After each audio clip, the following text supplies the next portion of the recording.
پشاور کی مسجد میں چند روز پہلے ہونے والے خودکش حملے کی ذمہ داری داعش نے قبول کی تھی، جس کے بعد ان خدشات کو مزید تقویت ملی کہ شدت پسند تنظیم صوبہ خیبر پختونخوا میں منظم ہو رہی ہے۔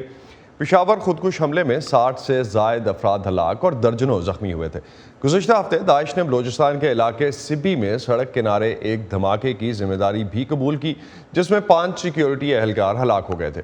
ان دھماکوں کے بعد قانون نافذ کرنے والے اداروں نے خبردار کیا ہے کہ داعش خراسان پاکستان میں مزید حملوں کی منصوبہ بندی کر رہی ہے۔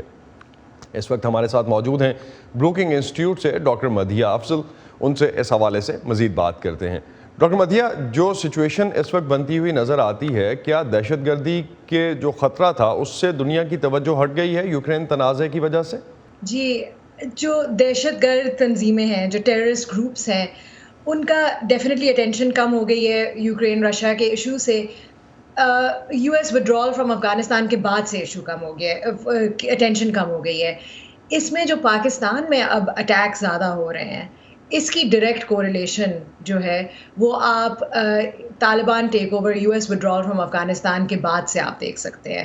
ٹی ٹی پی کے اٹیک زیادہ ہوئے ہیں اور اب آئیسس کے بھی اٹیک زیادہ ہو رہے ہیں۔ پشاور میں اٹیک ہوا ہے بہت بڑا، ایک مسجد پہ، شیعہ امام بارگاہ پہ، اور بلوچستان میں بھی آئیسس کے اٹیکس ہوئے ہیں جو کہ افغانستان میں فوکس کر رہے تھے، اور وہ یہ ریزن ہے کہ ان کو اسپیس مل گئی ہے ان ایک طالبان کنٹرولڈ افغانستان، افغان طالبان جو کنٹرول کر رہی ہے افغانستان کو، اس میں آئیسس کے بھی زیادہ ایکٹیو ہو رہے ہیں۔ انہوں نے افغانستان میں بھی بہت زیادہ اس گروپ نے اٹیکس کیے ہیں۔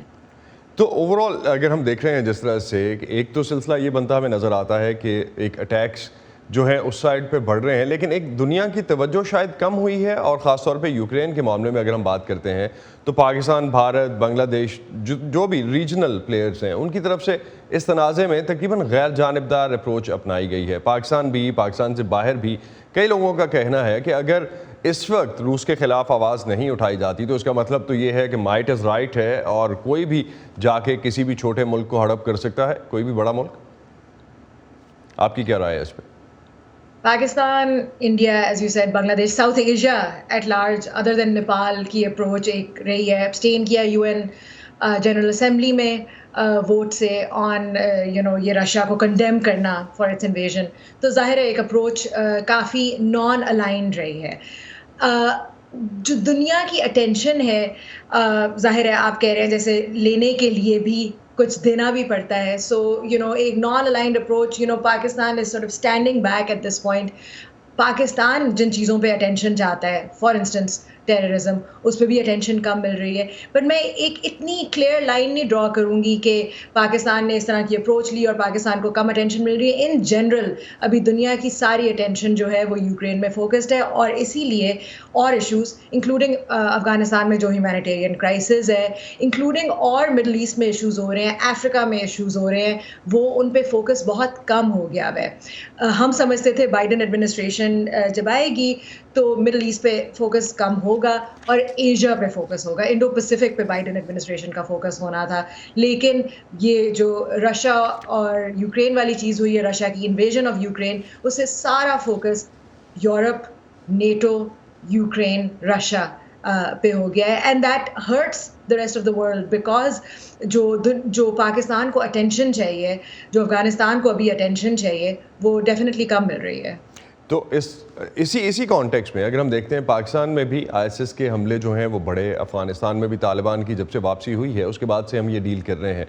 ان دونوں کا آپس میں کوئی تعلق، ایک تو اس حوالے سے ہم بات کر لیں، and then definitely I need to ask کہ داعش جو شام اور عراق میں دوبارہ سے بڑھ رہی ہے، اس حوالے سے کیا سچویشن ہے؟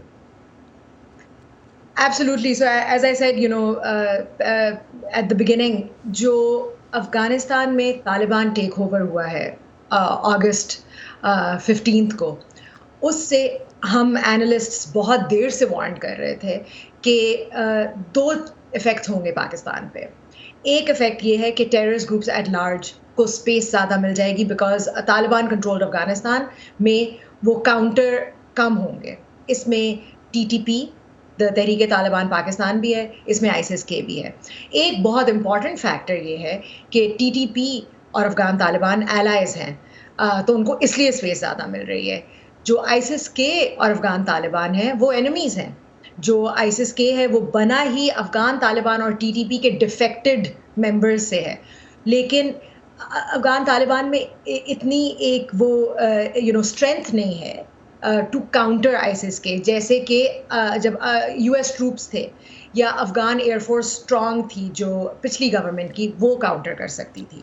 تو یہ ایک بہت بڑی وری تھی ویسٹرن نیشنز کی، امریکہ کی، پاکستان کی بھی، کہ جب افغان طالبان ٹیک اوور کر جائے گا وہ کیسے کاؤنٹر کریں گے ٹیررسٹ گروپس کو آن اٹس سوئل. اور افغانستان میں بھی آپ نے اٹیکس دیکھے ہیں، انکریز ہوئے ہیں ISIS کے، اور ISIS کے سویلینس پہ انڈسکریمنیٹ اٹیکس، بہت بروٹل اٹیکس ہیں. شروع ہوا تھا اگست کے اینڈ میں ایئرپورٹ پہ، جس میں کابل ایئرپورٹ پہ جب اٹیک ہو رہا تھا، کابل ایئرپورٹ پہ، جس میں many more than 100 people were killed, including US service members. And now, Pakistan میں آگے پشاور میں this is the largest attack in many years.